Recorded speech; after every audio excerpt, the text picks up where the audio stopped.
안녕하세요. 포유 환율연구소입니다.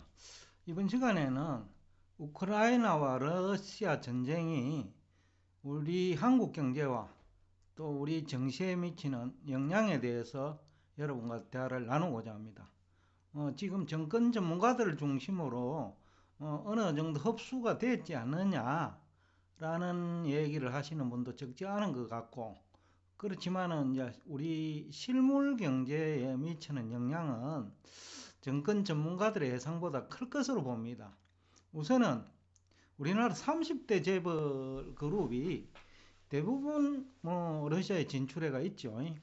그 다음에 지난해 무역 규모를 보더라도 1월부터 11월까지 약 한 11개월 동안의 통계인데, 러시아 연방통계청 통계입니다. 무역 규모는 265억 달러죠. 우리나라 뭐 1조 달러 이상 무역을 하는데, 그렇게 보면 별로 크지는 않는데 2, 3% 되니까. 그런데 이제 수출이 146억 달러고 수입이 119억 달러인데, 이게 이제 문제지요. 왜냐면 결제 시스템이 이제 마비가 돼 버렸기 때문에 수출한 돈도 제때 못 받는 거고, 러시아 기업들 자체가 지금 돈줄이 막혀 버렸기 때문에 우리나라 기업들이 수출한 돈을 못 받는 거죠. 그러니까 이제 이게 문제고, 수입 역시 이제는 하기가 좀 힘들죠. 결제 시스템 이것도 막혀가 있으니까. 근데 뭐 수입하는 거는 뭐 수입 안 하면 그뿐이죠. 우리나라 입장에서. 근데 수출한 돈은 물건은 주워놓고 돈을 못 받으면 마진율은 뭐 4% 안팎인데, 그 96% 돈이 한동안은 떼이죠. 그 중에는 부도나는 기업도 있을 거고요. 또 일부는 한동안은 못 받으니까, 그러니까 이게 이제 금액이 이제 사실상은 마진율 4%에 부도난 기업한테는 돈을 못 받으니까 이제 이거는 어떻게 보면 100% 손실이죠. 돈을 못 받는 기업은. 근데 먼 훗날이라도 받을 수 있는 기업은 그냥 예상 매출금 형태로 처리를 할 수 있겠죠.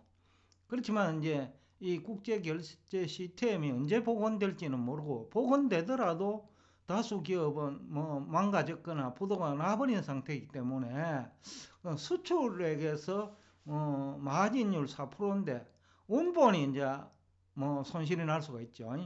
그것도 이제 큰 악재고, 그 다음에 유가 상승 부분입니다. 그래서 유가 상승도 악재죠. 앞에서 이제 수출은 반도체라든지 이런 건데, 만약에 부도가 났다 하면 돈을 못 받을 수 있는 거고, 상대방 수입업자가요. 그게 이제 크고, 그 다음에 유가 상승도 이제 우리 경제 부담이죠.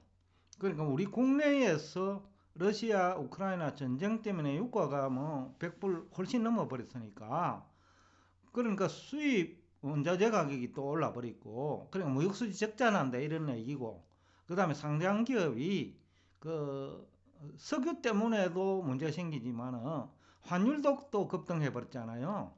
또 환율 때문에 수입업체는 러시아하고 문제만 있는 게 아니고 다른 지역에서 수입하는 것도 그 환율 상승 때문에 문제가 생기죠. 그까지 이제 우리가 생각을 해야 되기 때문에 정권 전문가들이 예상하거나 또 아니면 좀 그 피해가 적었으면 하고 기대하는 기대치, 그거보다는 좀 실물 경제도 영향이 클 거고, 그 다음에 정시에 미치는 영향도 결국은 클 수밖에 없지 않느냐라는 얘기는 할 수 있을 것 같아요. 그 다음에 이제 유럽이 이제 필요한 천연가스를 이제 러시아한테 수입을 못하면 결제 시스템도 막혀 있고, 일단 러시아는 수출을 하더라도 엄청 가격을 올릴 테니까요. 그러다 보니까 이제 오히려 한국이 중동 지역에서 우리가 수입을 많이 하거든요. LPG 가스. 그런데 이제 이것 그러니까 중동 지역과 우리 한국의 유대 관계라고 봐야죠.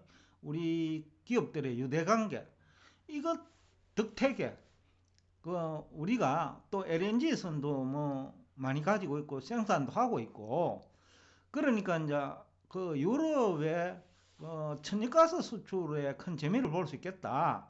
물론 업체는 다르겠죠. 러시아 수출 업체와 수입 업체와 그 다음에 유럽의 뭐 우리가 천연가스를 중개무역한다는 표현이 맞겠네요. LNG 중개무역을 하는 기업들이 있을 테니까 이런 쪽은 혜택을 볼 수도 있겠다. 국민경제 전체로 놓고 보면. 그러나 전체 우리 한국 경제에 미치는 부정적인 영향은 클 수밖에 없지 않느냐라는 얘기는 가능할 것 같아요. 유럽 연합회 회장도 그런 비슷한 얘기를 했는데, 유로존이 러시아를 압박하는데 지금은 이제 한국이 도움이 된다라는 거죠. 바로 천연가스를 우리 한국 기업들이 유럽에 실어다 나를 수 있다라는 거죠. 그 다음에 LNG 선도 확보하고 있으니까, 그래서 유로존이 러시아를 압박할 수 있지 않았냐라는 얘기를 직접 하시는 것 같아요. 유럽 연합 회장이. 그 다음에 유로존 석유도 이제 중동 지역에서 이제 조달이 가능하는데 우리 선박들이 실어다 나를 수 있잖아요. 그런 것은 이제 도움이 될 수 있을 것 같다. 결국 정리하면 러시아 무역 규모는 이제 우리가 265억 달러 크지는 않아요.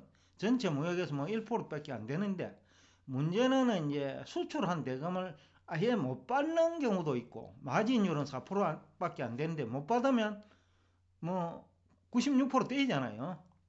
그러니까 그 문제가 이제 크고, 그러니까 실질적으로는 2650억 달러 수출해도 마진율이 4%면 265억 달러잖아요. 10%면. 그러니까 이제 4%만 된다 하더라도 그렇게 금액이 크지 않는데, 그런데 265억 달러 중에는 아예 못 받는 돈이 있기 때문에 이게 피해가 크다는 거죠. 그래서 이제 최근에 30대 재벌그룹 주가가 많이 빠지는 이유 중에 하나가 아니냐라는 생각을 해볼 수 있겠습니다. 그 다음에 이제 유가 이 문제인데, 이게 이제 얼마 동안 고공행진을 할 수 있는지 문제가 결국은 환율 문제와도 또 연결되어 있거든요. 그래서 이제 이와 관련해서 이제 수입업체 주가도 추가적으로 하락이 불가피한 거 아니냐. 수출업체도 그렇고, 수입업체는 환율과 유가 상승 때문에 생산 원가도 상승하고, 환율 때문에 수입업체는 환차손 생기고, 또 대응을 잘 못한 수출업체는 그것도 또 피해가 생길 거고, 그래서 전체적으로는 이제 손해가 크다. 그러니까 주가 지수 영향력은 아래쪽이다라는 거죠. 지난번에 이제 저점이 2580 정도 했는데, 그거는 이제 장중이고, 근데 종가 기준으로 이제 2500선에 들어가는 거 아니냐라는 좀 부정적인 우리가 전망도 해볼 수 있을 것 같아요. 그렇지만 이제 중개무역하는 이제 일부 기업들은 도움이 되겠죠. LNG 선도 그렇고, 그 다음에 이 중개무역을 하는 기업도 그렇고, 그런 또 선박을 대여하는 기업도 도움이 되겠죠. 그러니까 일부는 상쇄는 가능하다. 그렇지만은 이제 전체적으로 보면 우리 국민 경제에 미치는 부정적 영향이 상대적으로 크기 때문에 지수는 하락을 피할 수 없을 것이다. 그렇지만 일부 수혜기업은 있다. 그래서 수혜기업과 조금 양극화는 될 수 있다. 라는 얘기를 하면서 오늘 여러분과 대화를 여기서 끝내겠습니다. 오늘도 끝까지 경청해 주셔서 대단히 감사합니다.